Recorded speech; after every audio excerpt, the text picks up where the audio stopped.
Merhabalar, Elif'in mutfağına hoş geldiniz. Bugün sizlere özellikle kahvaltı sofralarınıza çok yakışacak fırında peynirli biber sandal tarifimi paylaşmak istiyorum.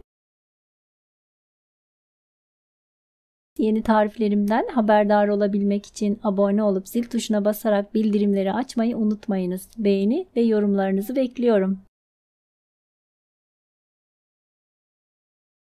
Öncelikle yaklaşık 1 kilo kadar 7-8 tane kırmızı kapya biberi güzelce yıkayarak kurulayalım.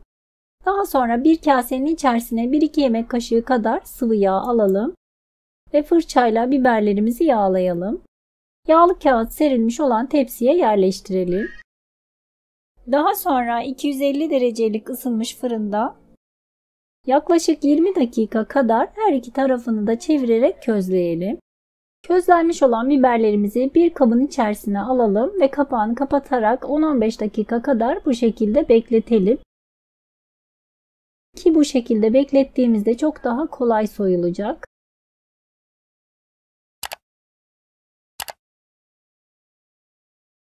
Kabuğunu soyduktan sonra videoda gördüğünüz gibi orta kısmından açarak içindeki tohum kısımlarını temizleyelim.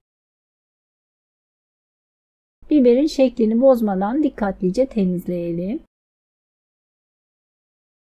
Daha sonra yağlı kağıt serilmiş olan tepsimize yerleştirelim. Tüm biberlerimizi aynı şekilde hazırlayalım. İç harcı için ayrı bir kasenin içerisine 1 kase kadar rendelenmiş beyaz peynir, birkaç dal ince kıyılmış taze soğan, 1 kase kadar rendelenmiş kaşar peyniri, 1 adet yumurta, 1 tatlı kaşığı kadar çörek otu ve çok az miktarda karabiber ekleyip harcımızı güzelce karıştıralım. Hazırlamış olduğumuz iç harcını biberlerimizin orta kısmına aynı karnıyarık yapar gibi dolduralım. İç harcını isterseniz benim yaptığım gibi eşit miktarda paylaştırıp daha sonra üzerini düzeltebilirsiniz.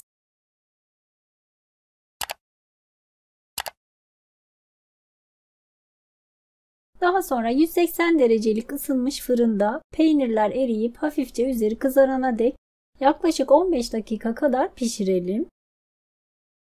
Çok pratik ve çok lezzetli peynirli biber sandallarımızı sıcak sıcak servis edebiliriz.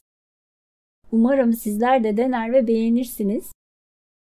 Beğeni ve yorumlarınızı bekliyorum. Videomu izlediğiniz için teşekkürler.